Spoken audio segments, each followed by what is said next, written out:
রাত তখন ৩টে, কিছুতেই ঘুম আসছে না, তাই ছাদে দাঁড়িয়ে আছি। হঠাৎ করে আমার শাশুড়ি মা পেছন থেকে ডেকে বলল, কি গো বৌমা, এখনো ঘুমাওনি? এত রাত্রে ছাদে? তারপর যা হলো শুনে আপনারা চমকে যাবেন। কিছুতেই ঘুম আসছে না, তাই জন্য ছাদে হাঁটাহাঁটি করছি। এখন রাত ৩টে।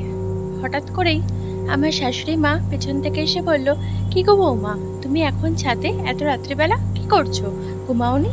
আমি তখন বললাম, না মা, আমার কিছুতেই ঘুমাচ্ছে না, আমি তাই জন্য একটুখানি ছাদে হাঁটাহাঁটি করছি। প্রচণ্ড গরম পড়েছে তো তার জন্য, আর ছাদে খুব সুন্দর হাওয়া দিচ্ছে। তো তখন শাশুড়ি মা বলল যে যাও, নিচে চলে যাও, নিচে গিয়ে ঘুমিয়ে পড়ো, এত রাত্রে ছাদে কিছু যদি হয়ে যায়। তো তারপরে আমি বললাম, ঠিক আছে মা, আমি নিচে চলে যাচ্ছি, আপনি যাবেন না? তখন বললো যে হ্যাঁ তুমি যাও, আমি যাচ্ছি।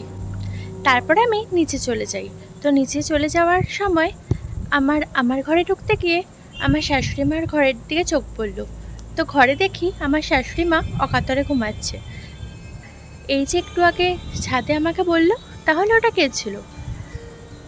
তাহলে আমি কি ভুল দেখলাম? কিন্তু আমি তো স্পষ্টই দেখলাম যে আমার শাশুড়ি মা আমাকে ডেকে বলল পেছন থেকে যে তুমি যাও, ঘরে চলে যাও, এত রাত্রে ছাদে কি করছো? ভয়ে তো আমার বুকটা কেঁপে উঠলো। তো আমি ভাবলাম যে ঠিক আছে, সকাল হোক, আমার শাশুড়ি মাকে জিজ্ঞেস করবো। তো আমি ঘরে চলে গেলাম, কিন্তু সেই রাত্রিবেলা আর কিছুতেই ঘুম আসলো না। আর বড় ঘুমাচ্ছে, তাই জন্য বড়কেও কিছু বললাম না।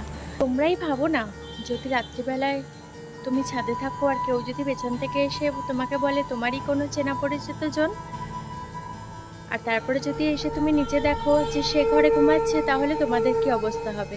আমার তো ভয়ে হাত পা পুরো কাটা দিয়ে উঠেছে। এই যে এখন তোমাদের সাথে বলছি, আমার এখনও পুরো একদম গায়ের লোমগুলো খাড়া দিয়ে উঠেছে। তো সকালবেলা উঠে আমি সবার আগে আমার শাশুড়ি মাকে জিজ্ঞেস করলাম যে মা, তুমি কি কালকে আমাকে রাত্রিবেলায় ছাদে বললে যে চলে যেতে নিচে? তো মা বলল যে আমি কখন তোমাকে বললাম? আমি তো ঘুমাচ্ছিলাম, আর অত রাত্রিবেলা আমি ছাদে যেতে যাবোই বা কেন? আর তুমি কি গো বৌমা, এত রাত্রিবেলা ছাদে গেছো? আমি বললাম যে হ্যাঁ মা, কিন্তু আমার খুব গরম লাগছিল বলে আমি ছাদে গেছিলাম, কিন্তু হঠাৎ করে তোমার মতনই একজন আমাকে বলল যে নিচে চলে যাও, এত রাতে ছাদে কেন, যদি কিছু হয়ে যায়। তখন আমাকে শাশুড়ি মা বলল যে তুমি খুব বড় বাঁচান বেঁচে গেছো আজকে। তো আমার তো ভয়ে বুকটা তখন কেঁপে উঠলো যে সত্যি আমি আজকে বড় বাঁচা বেঁচে গেছি। তো এরকম অদ্ভুত টাইপের ঘটনা আমার সাথে ঘটেছে। তো আমি জানি না যে ওটা কে ছিল। তো তোমরা যদি জানো তাহলে আমাকে কমেন্টে বলো।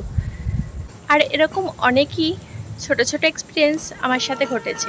যদি তোমরা শুনতে চাও তাহলে আমাকে কমেন্ট করো, আমি অবশ্যই তোমাদের সাথে শেয়ার করব। তো চলো, আজকে এইটুকুই।